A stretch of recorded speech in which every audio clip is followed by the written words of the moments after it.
இந்த ராகுல் விஜய் மீட்டிங் 2 வேறு தருணங்களில் பார்க்கப்படுகிறது. என்னுடைய பத்திரிகை நண்பர்கள் டெல்லியில் என்ன சொல்கிறாங்கன்னா, முதல் ரீசன் அவங்க கொடுக்கறது உண்மையாகவே சோனியா காந்தி அண்ட் ராகுல் காந்தி டைம் இல்லை. ஏன்னா சித்தராமையா வந்திருக்காரு, கர்நாடக அரசியலில் மாற்றம், புதிய முதலமைச்சர் தேர்ந்தெடுக்கிறது, அவங்களுக்குள்ள பிரச்சனை. அவர் வந்து சித்தராமையா எம்பி பதவி வேண்டான்னு சொல்லிட்டு போயிட்டாரு, கோச்சிக்கினாரு, ஓடிக்கால் முறுக்கிக்கினாரு. அப்படிலாம் இருக்கும்போது அவங்க சமாதானப்படுத்துறதுல விஜய் நீங்கள் அடுத்த வாரம் போனால் மீட் பண்ணலாம், விஜய் இன்றைக்கி தான் மீட் பண்ண அவசியம் கிடையாது, நெக்ஸ்ட் டைம் மீட் பண்ணிக்கலாம் அப்படிங்கிற ஒரு காரணத்தினால் விஜயை கொஞ்சம் விட்டு கொடுங்க, இந்த டைம் இல்லை, சித்தராமையா மேட்டரை முடிச்சுட்டு வரேன், ஏன்னா அது ரொம்ப க்ரூஷியல் டைம் கர்நாடகா அப்படின்னு ஒரு பக்கம் ஒரு பேச்சு எழுது. இன்னொரு பக்கம் பேச்சு எழுது என்னென்னா, ராகுல் இஸ் அப்செட் ஓவர் அந்த விஜய் வந்து அந்த அதிமுகலேருந்து 5 பேர் எடுத்தார் பாருங்க. ஆமாம், அது கொஞ்சம் அவர் பிடிக்கலையாம். அவர் என்ன சொல்கிறாரா, இந்த மாதிரி பண்ணாருன்னா நாளைக்கு 118 அவரே வந்துடுவார், அப்புறம் கூட்டணியோட ஆட்சி இல்லாமல் எப்படி அவர் ஆட்சி அமைச்சிட்டு போயிடுவார், நம்ம முக்கியத்துவம் குறைஞ்சிடும், நம்ம பிடியிலேயே அவர் வச்சுக்கணும்னா அவர் இம்பேலன்ஸாகவே இருக்கணும், அவர் மெஜாரிட்டி வராமல் இருக்கணும், இது எனக்கு பிடிக்கல அப்படின்ற மாதிரி பேசியிருக்காராம். அங்கே மாணிக்க தங்கலாம் சொன்னால், இல்லைங்க அவர் கட்சிங்க, அவர் முடிவு பண்ணுறோம், நம்ம எப்படி நம்ம கூட்டணி வேணும், நம்ம இருக்கோம், நல்லா இப்போ செயல்பாடு பண்ணுறோம், 118 வந்தால் கூட காங்கிரஸ் எடுக்கலைன்னு அவர் சொல்ல போகிறது இல்லையே, காங்கிரஸை வச்சுக்க அவரு சேஃப்கார்ட் பண்ணிக்கிறாரே தவிர காங்கிரஸ் வெளில போன்னு சொல்ல போகிறது இல்லையே அப்படின்ற மாதிரி எல்லாம் பேசியிருக்காங்க. அது கொஞ்சம் ராகுலுக்கு மனக்கசப்படுற மாதிரி கேள்விப்படுறேன். பட் அது எந்த அளவுக்கு கரெக்டான வெர்ஷன் நமக்கு தெரியல. 2 வெர்ஷன் இருக்குது. ஆனால் விஜய் அடுத்த வாரம் டெல்லிக்கு போய் ராகுல் காந்தி சோனியா காந்தி பார்த்துட்டு 11th போகிறான்னு கேள்விப்படுறோம். பார்த்துட்டு வந்தாருன்னா சில பேர் கூட சொல்கிறாங்க, இல்லை மோடிக்கு ராகுல் காந்தி சோனியா காந்தி பார்க்குறது பிடிக்கல அப்படின்னு. அவர் பார்த்தீங்கன்னா காங்கிரஸ் சீஃப் மினிஸ்டர் கூட தான் பார்த்துட்டு வந்தார். ஆமாம், அதனால் மோடி அந்த மாதிரி சிறுபிள்ளைத்தனமாக யாரையும் பார்க்கக்கூடாது, என்ன மட்டும் தான் பார்க்கணும்னு சொல்கிற மனுஷன் இல்லை அவர். உங்கள் கட்சியை நீங்கள் என்ன வேணா பண்ணிங்க, என்ன பார்க்குறீங்களா பார்த்துட்டு போங்க. அமித்ஷா மீட்டிங்கும் சொல்லப்பட்டதான், அமித்ஷா விஜயை புறக்கணிச்சிட்டாருன்னு. நான் கேள்விப்பட்ட வரைக்கும் அமித்ஷா எக்ஸ்ட்ரீம்லி இம்பார்ட்டன்ட் மீட்டிங்கில் இருந்திருக்கார், அதை கேன்சல் பண்ண முடியாது. இட்ஸ் ரொம்ப பட் அவர் கேரளா முதல்வர் மட்டும் அன்றைக்கி ஃப்ரீயாக அதுதான் கேள்விப்பட்டேன். கேரளா முதல்வர் சந்தித்தது முந்தின நாள், அன்றைக்கி கொஞ்சம் இல்லை. இப்போ நம்மளே இன்றைக்கி ஃப்ரீயாக இருப்போம், நாளைக்கு பிஸி ஆகிடுவோம். ஆமாம், ஸோ அன்றைக்கி கொஞ்சம் ஃப்ரீயாக இருந்தாலும் பார்த்துருக்காரு. விஜய் போன அன்றைக்கி அவர் டைமே இல்லையா, அந்த நெக்ஸ்ட் டே அன்றைக்கி விட்டுருங்க, பிஎம் பார்த்த அன்றைக்கி அவர் வந்திருக்காரு. அடுத்த நாள் நிர்மலா சீதாராமன் பார்க்கும்போது இவரையும் பார்க்குறதுக்கு டைம் இருந்தது தான். எப்பவுமே பர்சனல் மீட்டிங், கட்சிக்கார மீட்டிங்லாம் நைட் 10 மணிக்கு 9 மணிக்கு மீட் பண்ணுவாங்க. ஆமாம், அஃபிஷியல் மீட்டிங்னா 10 to 6 தான். கரெக்ட். ஆமாம், அஃபிஷியல் மீட்டிங் 8 மணி 10 மணிக்கெலாம் மீட் பண்ணுறது. ஏன்னா அதிகாரிகள் கூட இருப்பாங்க. கட்சி சார்பாக பேசணும்னா அமித்ஷா 12 மணிக்கு கூட பேசியிருக்காரு, 2 மணிக்கு கூட பேசியிருக்காரு. இங்கே சென்னையில் போல லீலா பேலஸில் 2-3 மணிக்கெலாம் பேசியிருக்காரு. அது தெரிஞ்ச விஷயம், அது கட்சி சார்பானது. அரசாங்க சார்பானா ஆஃபீஸ் ஹவர்ஸ் கொஞ்சம் தள்ளி போகலாம், 6 மணி 7 மணி தள்ளி போகலாம். அது அவருக்கு டைம் இல்லாதனால பண்ண முடியாமல் போச்சுன்னு கேள்விப்படுறோம்.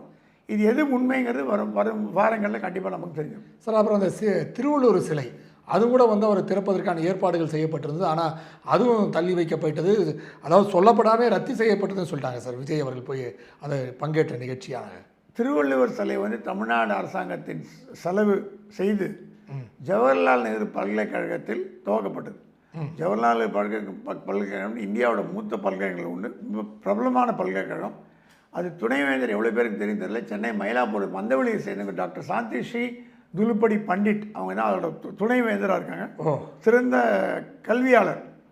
அவங்க விஜயை வர வைக்கிறதுக்கு காத்துட்டு இருந்தாங்களாம். திடீர்னு என்ன காரணமோ தெரியல, விஜய் மீட்டிங் கேன்சல் ஆகிடுதுனாங்க. அவங்க ஓகே அவங்க வேலையை பார்த்துட்டு போயிட்டாங்க. அப்புறம் கிடைத்து ஃப்ரெஷ் டேட் கொடுக்கப்படும் சொன்னாங்களாம். ஸோ இது யார் கேன்சல் பண்ணால், எங்கேருந்து கேன்சல் பண்ணாங்கன்னு நமக்கு தெரியல. கேன்சல்னு கால் வந்திருக்கு. அவங்க அது கேன்சல் கால் வரதுக்கு முன்னாடி கூட கன்ஃபர்மேஷன் கால் கூட சரியாக வரலன்னு கேள்விப்படுறோம். கன்ஃபர்மேஷன் கண்டிப்பாக வராது அப்படிங்கிற மாதிரி சொல்ல, வந்தால் வரலாம், வராமல் போகலாம். ஏன்னா இவங்க விழா நடத்துறதுக்கு உண்டான ஏற்பாடுகள் எதையும் பண்ணலாம். ஸோ அதுக்காக ஏன்னா வரேன்னு சொன்னால் தானே பண்ண முடியும். ஆமாம், வந்தால் வரலாம், வராமல் இருந்தாலும் அப்புறம் சொல்லப்பட்டதான் கவலைப்படாதீங்க, விழா நடத்தவங்க தலையை திறந்து வச்சு மாலை போட்டு போயிடுவார், ஃபோட்டோ மட்டும் இருக்கட்டும்னு சொல்லப்பட்டதான். ஸோ அதுக்கு என்ன காரணம் என்னன்னு சொல்ல இது வரைக்கும் நமக்கு புரியல. அவங்களும் கேட்டாங்க, எங்களை பொறுத்த வரைக்கும் விழா கேன்சல்னு வந்தது, நாங்கள் வேலையை பார்த்துட்டு போயிட்டு வந்தாங்க. அதுவும் முழுமையான செய்தி நமக்கு கிடைக்காதனால ஒரு யூகங்கள் அடிப்படையின் பதில் சொல்ல முடியாது. ஆனால் ஜவஹர்லால் நேரு பல்கலைக்கழகத்தில் அடுத்த முறை டெல்லிக்கு வரும்போது கண்டிப்பாக விஜய் திருவள்ளுவர் சிலை திறந்து வைக்கிறேன்னு சொல்லி தான் கேள்விப்படுறோம். அது இப்போ ராகுல் சோனியா பார்க்கும்பொழுது திருவள்ளுவர் சிலை தற்சந்த வாய்ப்புகள் அதிகமாக இருக்கிறதா நம்ம கருதும். இப்போது இந்த 10 நிமிட சந்திப்பு அப்படின்னு மிகப்பெரிய ஒரு விமர்சனத்துக்குள்ளாயிருக்கு சார். அதாவது வந்து ஜெயலலிதா போன்றவர்கள்லாம் கூட நிறைய நேரம் பேசியிருக்காங்க, ஒரு 20 நிமிஷம் அரை மணி நேரம்லாம் கூட பேசியிருக்காங்க. ஆனால் 10 நிமிடம் சந்திப்புங்கிறது ஒரு தமிழக முதல்வர், அது புது முதல்வருக்கு வந்து 10 நிமிடம் சந்திப்புங்கிறது மிக குறைவான நேரம். இது இப்படி வந்து மோடி அவர்கள் செய்திருக்கிறாரா, இல்லை இவர் கொண்டு போன விஷயங்களே வெறும் 10 நிமிஷம் பேசுவது தானா அப்படின்னு பார்க்கப்படுது சார். 2 விதமாக பார்க்கப்படுது. இவர் கூட போனது தலைமை செயலாளர் சாய்குமார், வேறு ஆதவ அர்ஜுனாவோ கட்சி யாரும் போகல. ஏன்னா பிஎம் ப்ரோட்டோக்கால் ரொம்ப ஸ்ட்ரிக்ட் ப்ரோட்டோக்கால், ரொம்ப ஸ்ட்ரிக்ட் ப்ரோட்டோக்கால். யார் அழைத்தாங்களோ அவங்க தான் போக முடியும். இப்போ நிர்வாகத்தை பற்றி எக்ஸ்பிளைன் பண்ணுறதுக்கு தலைமை செயலர் போக முடியும். அவர் போய் தமிழ் தாய் வாழ்த்து மேகதாது எல்லாம் சொல்லிட்டு வந்துட்டார் கம்ப்ளீட்டாக. இதோட ஒரு முக்கியமான விஷயம், ராகுல் காந்தியை பார்க்கறதுக்கு இன்னொரு காரணம் ஆட் பண்ணிக்கோங்க. அதில் 3 காரணம். மேகதாது அணையில் இவர் தீவிரமாக இருக்கார். சிவகுமார் இன்றைக்கி தான் பதவி ஏற்க போகிறார். சிவகுமாரை ப்ரெஷர் பண்ணுங்கன்னு விஜய் சொன்னார்னா ராகுல் என்ன பண்ணுவார்னு ஒரு டவுட் வருது. ராகுல் விஜயை விட்டு கொடுப்பாரா, சிவகுமாரை விட்டு கொடுப்பாரா? 2 பேரும் விட்டு கொடுக்க முடியாது. ஸோ அந்த ஒரு குழப்பத்தினாலேயே வந்து அப்புறம் பார்த்துக்கலான்ற மாதிரி பண்ணிக்க தான் கேள்விப்படுறோம். எது உண்மைன்னு தெரியல. இங்கே வந்து பார்த்தீங்கன்னா என்னை பற்றி பேசுகிறோம் சார். அதை இவர் நம்ம விஜய் வந்து பல்வேறு கோப்புகளோடு போய் பார்த்தாரு. பல்வேறு கோப்புகளை பார்த்துருக்கார். மேகதாது பற்றி பேசினா கேள்விப்படுறோம். அடுத்தது தமிழ் தாய் வாழ்த்துக்கு வந்து பிரசிடென்ட் கொடுக்கணுன்னு அது மோடி சொன்னான்னா, ஜனகணமன வந்து எப்பவுமே நேஷ்னல் அந்தம், ஜனாதிபதியோ பிரதமரோ துணை ஜனாதிபதி வர்றதுக்கு முன்னாடி பின்னாடி பாடுறது வழக்கம். கவர்னரை ஃபாலோ பண்ணுறாங்க. கவர்னர் வந்து பிரதமர் ஜனாதிபதியோட ரெப்ரஸன்டேட்டிவ் தான் கவர்னர் இன் தமிழ்நாடு, ஆல் ஓவர் இந்தியா. ஆமாம், அவர் என்ன ஃபாலோ அந்த ப்ரோட்டோகால் தான் ஃபாலோ பண்ணுவாங்க. நான் என்னன்னு விசாரிக்கிறான் தான் சொல்லி விட்டேன். மேகதாது நான் பேசுகிறேன்னு சொல்லிட்டாரோம். அப்புறம் சொன்னால் உங்கள் கூட்டணியிலே காங்கிரஸ் இருக்காங்களேன்னு கேட்டிருக்காரு. அது என்னென்னா 10 நிமிஷங்கிறது கம்மி தான். யார் அதிகமாக இப்போது ஸ்டாலின்லாம் போனான்னா செக்ரட்டரி பேசிகிட்டே இருப்பாங்க, அவர் பேசாட்டி கூட அவர் ஏதோ கம்யூனிகேட் பண்ணிட்டு விட்டுருவார். ஜெயலலிதா போனாங்கன்னா இங்கிலீஷில் ஹிந்தியில் பொழந்து கட்டுவாங்க அந்த மாதிரி. ஸோ நம்ம அவங்க என்ன பேசினாங்க, என்ன கம்யூனிகேட், பிரைம் மினிஸ்டரே 10 நிமிஷம் பேசி முடிச்சுட்டு ஆல்ரைட் போயிட்டு வாங்கன்னு சொல்லியிருக்கலாம். ஏன்னா விஜய் என்ன சொன்னார், என்ன கம்யூனிகேட் பண்ண நமக்கு உள்ளே நடந்து மாட்டேன் தெரியல. ஆனால் விஜய் வந்து மனுவாக எழுதி கொடுத்துட்டான்னு கேள்விப்படுறோம். எப்பவுமே அது வழக்கம். ஏன்னா பேச்சுவார்த்தையில் வார்த்தை சொன்னால் மறந்து போகிறதுக்கு வாய்ப்பு உண்டு. மனுவாக கொடுத்து அது மேலே நோட்டீஸ் நடத்தா ஆட்டோமேட்டிக்காக செக்ரட்டரிஸ் பார்த்துருவோம். ஸோ விஜய் வந்து தமிழ்நாட்டு நலன்கள், நிதி நிலைமை சொன்னானா எப்படி இருக்குது பார்த்தீங்களா, தமிழ்நாடு நிதி நிலைமை 10 லட்சம் கோடி கடன் வச்சுட்டு போயிட்டாங்க அவங்க ஃப்ரெண்ட்ஸ் எல்லாம் அப்படின்னு சொல்லியிருக்கார். யார் பிஎம் சொல்லியிருக்காரு? பிஎம் சொல்லியிருக்கார் விஜய்கிட்ட. விஜய் ஒன்றும் ரியாக்டே பண்ண ஒரு மாதிரி ஸ்மைல் பண்ணி விட்டாராம். ஸோ இந்த மாதிரி நடந்துக்கிறதுனால. ஆனால் கேரளாவை பார்க்கும்போது நமக்கு நேரம் ஒதுக்கப்பட்டது. கேரளாவோட நமக்கு பிரச்சனை கம்மியாக, கேரளாவோட நமக்கு வந்து டிமாண்ட்ஸ் கம்மியாக அப்படின்னு போக வேண்டிய அவசியம் இல்லை. கம்யூனிகேட் பண்ணி முடிச்சிட்டாரு, பிரைம் மினிஸ்டர் கிளம்பிட்டாரு அப்படின்னு எடுத்துக்கலாமே தவிர. ஏன்னா பிரைம் மினிஸ்டருக்கு அடுத்தடுத்து எங்கேஜ்மெண்ட் வந்துட்டே இருக்கும். ஆமாம். ஸோ கேரளாவில் வந்து கொஞ்சம் கேரளாட்ட ஏதாவது கேட்டிருக்கலாம். தமிழ்நாட்டில் அந்த மாதிரி கேட்க வேண்டிய கேள்விகள் இல்லை அவருக்கு. ஸோ இது எல்லாம் நேரம் கருத்தில் கொண்டு, அப்பாயின்மெண்ட்ஸ் கருத்தில் கொண்டு இருக்கிறத தவிர நம்ம விஜய் தப்பு பண்ணிட்டார், விஜய் இன்னும் 10 நிமிஷம் பேசியிருக்கலாம், மோடி 10 நிமிஷம் பேசிக்கலாம்னு சொல்கிறது வந்து அது எந்த அளவுக்கு சாத்தியப்படும் நமக்கு தெரியல சார். இன்னொரு பெரிய கூற்று என்ன வைக்கப்பட்டதுன்னா, சார் ஜெயலலிதா இருந்தாலும் சரி, எடப்பாடி இருந்தாலும் சரி, ஸ்டாலினாக இருந்தாலும் சரி, பத்திரிக்கையாளர் சந்திப்பு என்பது டெல்லியில் வழக்கம். எல்லாம் வந்து அங்கே தமிழ்நாடு ஹவுஸ்லேயோ இல்லை அசோகா ஹோட்டல்லையோ எங்கே நடந்தாலும் ஒரு பத்திரிக்கையாளர் சந்திப்பை வந்து செயல்படுத்துவாங்க பத்திரிக்கையாளர் முதல்வர்கள்லாம். அவ்வளோ பேரும் கொடுத்துருக்காங்க. எனக்கு தெரிஞ்சு ஜெயலலிதா கொடுத்துருக்காங்க, எடப்பாடியார் கொடுத்துருக்காரு, ஸ்டாலின் கொடுத்துருக்காரு. பட் இவர் அதை அவாய்ட் பண்ணியிருக்காரு.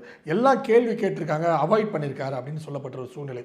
இன்னொரு விஷயம், அந்த கேள்வி தொடுத்த புதிய தலைமுறையும் கூட வந்து தமிழ்நாட்டில் வந்து அரசு கேபிளை தூக்கி வெளியே போட்டாங்க, கடைசியில் போட்டாங்கன்ற கூட செய்தி கூட வந்துட்டு எப்படி சார் பார்க்குறீங்க?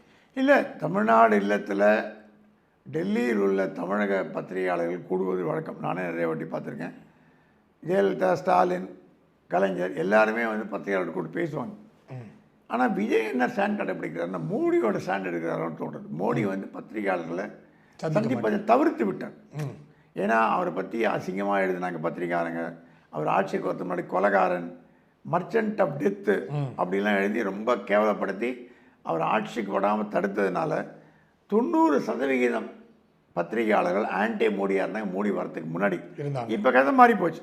ஆனால் இப்போ கூட மோடி ப்ரெஸ் கான்ஃபரன்ஸ் வைக்கிறது இல்லை, ப்ரெஸ் பைட்டு கூட கொடுக்கறது இல்லை. அவர் வந்து ட்விட்டர்லாம் போட்டு வர்றார்.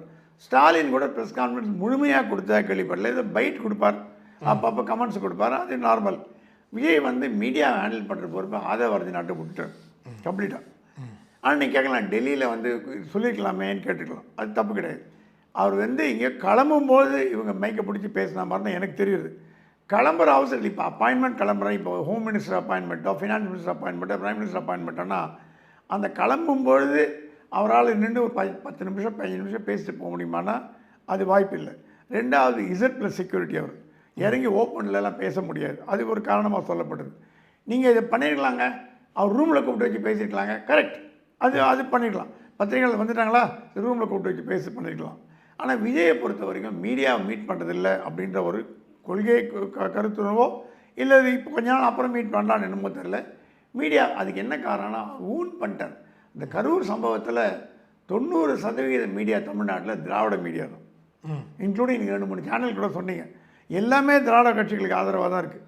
விஜயை யாரும் பெருசாக சப்போர்ட் பண்ண மாதிரி தெரியல.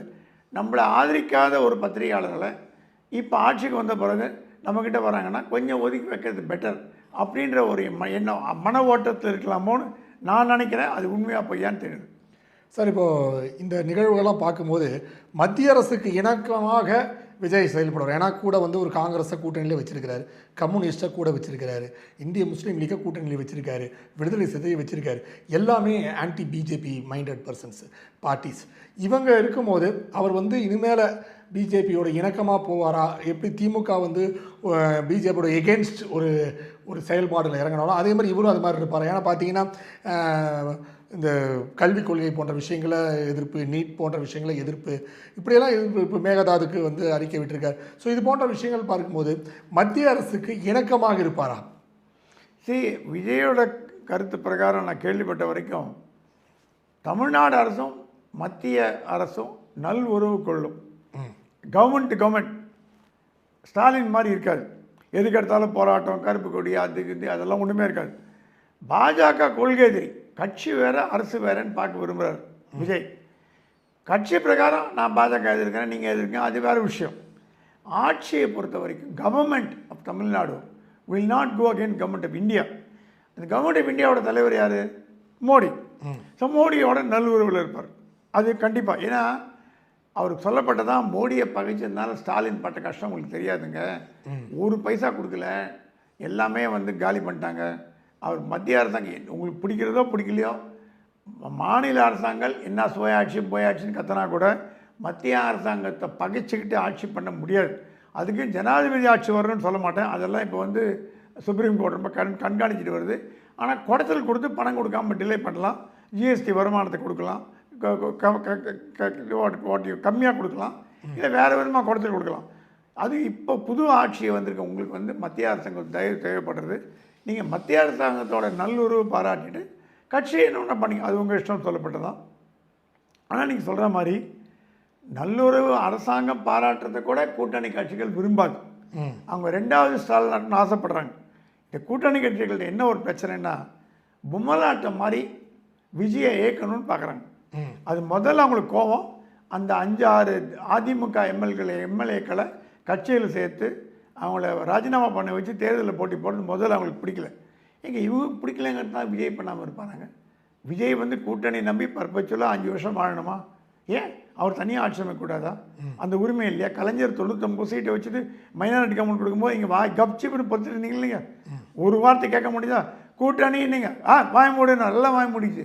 அந்த தைரியம் இப்போ இங்கே இல்லை, இங்கே விட்டு வந்து வாலாட்டுறீங்க. ஸோ விஜய்க்கு எல்லாம் தெரிஞ்சு வச்சுருக்காரு. சினிமாலேருந்து வந்தால், ட்ராமாலேருந்து வந்தால், இதுலேருந்து வந்தால் கூட அவருக்கு இருக்கிற ஜான ஆரோக்கிய சமையல் சிறந்த ஆலோசகர்கள். நீங்கள் எல்லாமே என்டிஆர் வந்தப்போ என்டிஆர் கவர்மெண்ட் ரன் பண்ணல, சந்திரபாபு நாயுடு தான் கவர்மெண்ட் ரன் பண்ணது. அந்த மாதிரி ஒருத்தர் இப்போ ஸ்டாலின் மட்டும் யார் கவர்மெண்ட் ரன் பண்ணது? முருகானந்தம், உதயச்சந்திரன், ஆமாம், இவங்க தான் ரன் பண்ணாங்க. செக்ரட்டரி இல்லை சார், ஒரு மாதிரி ஐஏஎஸ் ஆஃபீஸர்ஸ் நடத்துறதுனால தான் மிகப்பெரிய கெட்ட பேர்லாம் வந்துச்சுல சார் அந்த கவர்மெண்ட்டுக்கு. நல்ல ஐஏஎஸ் ஆஃபீஸர் இருந்தாங்கன்னா இப்போ இருக்கிற சாய்குமாரில் பிரில்லியன்ட் மேன், கெட்ட வழியில் விஜய் இப்போ விடமாட்டார். அந்த மாதிரி ஐஏஎஸ் ஆஃபீஸர் வந்து நல்வழிப்படுத்துனாங்கன்னா நல்லது தானே. விஜய் தமிழ்நாட்டுக்கு நல்லதுன்னு பண்ண பார்க்குறாரு. ஏன்னா அவருக்கு பணம் சேர்க்கணும்னு என்ன கிடையாது. அவர்கிட்ட 4 தலைமுறைக்கு பணம் இருக்குது. அவர் இனிமேல் என்ன பண்ண போகிறார்? பணத்தை வச்சுட்டு சொல்கிறார், எனக்கு பணமே வேண்டாம், எனக்கு நல்லது தமிழ்நாட்டு மக்களை தேர்ந்தெடுத்தாங்கப்பா, நான் எதாவது பண்ணிட்டு போகிறேன்ப்பா அப்படின்ற மனதில் இருக்கிறவர் போய் இன்றைக்கி பார்த்தீங்கன்னா HRNC அமைச்சர் மாறு வேடத்தில் போய் ரைடு விட்டுருக்காரு. திருச்செந்தூர் கோயிலில் ஆமாம், மாறு வேடத்தில் போய் ரைடு விட்டுருக்காரு.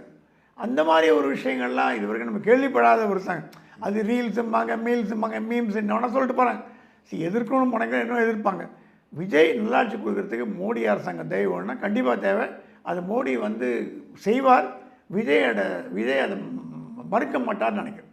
கண்டிப்பாக சார். இப்போது இந்த சூழ்நிலையில் இப்போ நீங்கள் சொன்ன மாதிரி ஏடிஎம்கே உடைப்பது போன்ற விஷயங்கள், அக்ரி கிருஷ்ணமூர்த்தி போன்றலாம் சிபிஐ விசாரணை மேற்கொள்வோன்னு சொல்கிறாங்க. டிடிவி தினகரன் ஏற்கனவே இந்த விஷயத்தெல்லாம் சொல்லிட்டாரு. ஸோ கட்சி உடைப்பதில் பல்வேறு தரப்பு காங்கிரஸுக்கே மன வருத்தத்தில் இருக்காங்கன்னு சொல்கிறீங்க. ஸோ இது ஒரு குதிரை பேரம் சம்பவமாக பார்க்கப்படுது. ஸோ இதெல்லாம் ஒரு ஆரோக்கியமான அரசியலாக இருக்குன்னு நினைக்கிறீங்களா? ஏன் அனிதா ராதாகிருஷ்ணன் அதிமுகவில் திமுக வரதுக்கு முன்னாடி திருச்செந்தூர் பதவி ராஜினாமா பண்ணிட்டு திருப்பி எலெக்ட் ஆகி வந்து வரலாறு நம்ம பார்த்துருக்கோம். அந்த மாதிரி 10 இருக்குது. I don't want to waste time. தமிழ்நாட்டில் நடக்காததை விஜய் ஒன்றும் செய்யவில்லை. நான் விஜய்க்கு ஜாலரா அடிக்க நினைக்காதீங்க. ஆப்பர்ச்சுனிட்டி வரும்போது கிரிட்டிசைஸ் பண்ணுவேன். ஒரு ஹனிமூன் பீரியட்னு ஒன்று உண்டு. எல்லா அரசாங்கமும் செபிலிட்டி பண்ண கலைஞர் மைனாரிட்டி கவர்மெண்ட் செபிலிட்டி பண்ண பார்த்தாரா இல்லையா? காங்கிரஸை கப்சிப்னு ஆதரிச்சாரா இல்லையா? ஒரு அரசாங்கத்தை கவுக்கணும்னு முடிவு பண்ணிங்கன்னா கவுத்துட்டு போயிடுங்க, அது வேறு விஷயம். வெளியிலேருந்து ஒரு 6 மாதம் கூட டைம் கொடுக்காம அந்த அம்மா கீர்த்தனா சிரிக்கிறாங்க, அழ சொல்கிறீங்களா? என்னங்க சிரிக்கிறது ஒரு தவறாங்க? இப்போ பில் கிளின்டன்லாம் சிரிச்சுட்டே இருப்பார், ஜனாதிபதியாரோட. ஒபாமா எப்போ சிரிச்சிட்டு இருப்பார். அது உலகத்தவர்களுக்கு பொருந்தும். அதுக்கு 3 மூஞ்சி வச்சுட்டு 3ஆம் மூஞ்சி மாதிரி நம்ம பக்தவச்சல நரசிம்மராவ் மாதிரி இருக்க முடியுமா? ஒருத்தரோட குணாதிசயங்களை போய் கிரிட்டிசைஸ் பண்ணக்கூடாது. அதனால் என்னை பொறுத்த வரைக்கும், அதிமுக பொறுத்த வரைக்கும் யார் யார் வராங்களோ, இப்போ விஜயபாஸ்கர் வர போகிறான்னு கேள்விப்படுறேன். எந்த அளவுக்கு உண்மை தெரியல. அவர் ஒரு தொகுதியில் ஒரு மீட்டிங் போட்டிருக்கார். அது ஐவாஷ் தான் முடிவு பண்ணியாச்சு. ஆனால் விஜய் எடுத்துப்பாரான்னு தெரியல. அது மாதிரி வழக்கு இருக்குது. இப்போ மரகன் குமாரவேல் இவங்கெல்லாம் மேலே வழக்கெல்லாம் ஒன்றும் பெருசாக கிடையாது. சின்ன வழக்கு உள்ள விஜயபாஸ்கரை விஜய் எடுத்துப்பாராங்கிறத போக பார்க்கணும். சார், இப்போது நீங்கள் சொல்கிற மாதிரி இது ஒரு ரீல்ஸ் அரசாங்கமாக நீங்கள் சொல்கிறீங்க, அவங்கெல்லாம் சரியாக பண்ணுறாங்க. பட் இப்போ வெளியில் பார்க்கும்போது ரீல்ஸ் அரசாங்கமாக பார்க்கப்படுது. கீர்த்தனா மாதிரி அவங்கெல்லாம் தொழில் முனைவரை கூப்பிடும்போது ரீல்ஸில் கூப்பிட்றாங்களே அப்படின்னு குற்றச்சாட்டெல்லாம் இருக்குது. ஸோ இது ஒரு ரீல்ஸ் அரசாங்கமாக சென்று கொண்டிருக்குது, ஒரு திரைத்துறை மோகத்தில் சென்று கொண்டிருக்கிற குற்றச்சாட்டு இருக்குது. நீங்கள் எப்படி சார் பார்க்குறீங்க? ரீல்ஸ் பார்க்காத யார் சொல்லுங்க? இப்போ சோஷியல் மீடியாவில் யூடியூப், உங்களை மாதிரி யூடியூபர்கள் தான் ஆட்சியை அமைக்கிறதுக்கு மாற்றி போகிறதுக்கும் நிர்ணயம் பண்ணுறீங்க. ரீல்ஸினால் ஒரு அரசாங்கம், ரீல்ஸ்னால் ஒரு ஆட்சி. ரீல்ஸுங்கிறது தப்பாக எடுத்துக்கல. இளைஞர்கள் இப்போது பேப்பர் படிக்கிறவங்களாம் அந்த காலத்தில் இருப்பாங்க, பேப்பரே படிக்கிறது இல்லை. எப்படி மக்கள்கிட்ட கொண்டு போய் சேர்ப்பீங்க? யூடியூப் கவர்மெண்ட் யூடியூப் இருக்குது, அது ஒன்றும் பெருசாக சொல்லப்படலை. ஸோ அமைச்சர்களே அந்தந்த துறையை சேர்ந்த அமைச்சர்கள், அதுக்குன்னு செல்ஃபி எடுத்துக்க சொல்ல, அந்த துறையை சேர்ந்த அமைச்சர்கள் ரீல்ஸ் போட்டாங்கன்னா மக்களை சென்று அடைவது வேலை தான் பப்ளிசிட்டி, இன்ஃபர்மேஷன் பப்ளிசிட்டி டிபார்ட்மெண்ட் வேலை. அந்த வேலையை ஒரு அதிகாரி, ஐஏஎஸ் அதிகாரி பண்ணுறாங்க, இவங்களும் பண்ணுறாங்க. உங்களுக்கு என்ன அல்டிமேட் என்ன பண்ணணும்? மக்கள்கிட்ட கொண்டு போய் சேர்க்கணும். அது நீங்கள் போன கவர்மெண்ட்டை சேர்க்க தவறிட்டீங்க. இளைஞர்களை வச்சுருந்தா கூட, பிடிஆர் பழனிவேல் இருந்தால் கூட, உதவி இருந்தால் கூட சேர்க்கலை. இப்போ இளைஞர்களுக்கு கட்சியை சேர்க்கணுன்னா ரீல்ஸ் ஒன்று தான் வழி. ஏன்னா உலகம் முழுக்க ரீல்ஸ் தான் பார்க்குது. கண்டிப்பாக எங்கள் வீட்டு சர்வன் மேலே ரீல்ஸ் தான் பார்த்துருக்காங்க. அதனால் மக்கள்கிட்ட கொண்டு போய் சேர்வதற்கு வழிமுறை எதுவாக இருந்தால் என்ன? ரீல்ஸ் அரசாங்கம் அவள் பார்த்தீங்கன்னா போன வாட்டி சோஷியல் மீடியா அரசாங்கம் சொல்ல முடியுமா? இல்லை. சந்திரபாபு நாயுடு மாதிரி ஒரு ஐடியில் ஒரு புகழ் பெற்ற ஆள், அவர் ஃபேஸ்புக்கில் அன்றைக்கி கேட்டேன், நீங்கள் பண்ணுறீங்களா admin? No garu, I am doing it my செல்ஃப்னாரு. சந்திரபாபு நாயுடு ஃபேஸ்புக் அவரே ஹேண்டில் பண்ணுறாரு. அந்த சோஷியல் மீடியா புரட்சியை இந்தியாவில் கொண்டு வந்து சந்திரபாபு நாயுடு. ஸோ இவர் ஒரு மாதிரி புரட்சி பண்ணுறாரு. அது எல்லாம் கிரிட்டிசைஸ் பண்ணிங்கன்னா அப்புறம் என்ன இருக்குங்க? கண்டிப்பாக சார். உங்கள் நேரத்தை ஒதுக்கி பேட்டி மிக்க மகிழ்ச்சி. நன்றி ஜேகே.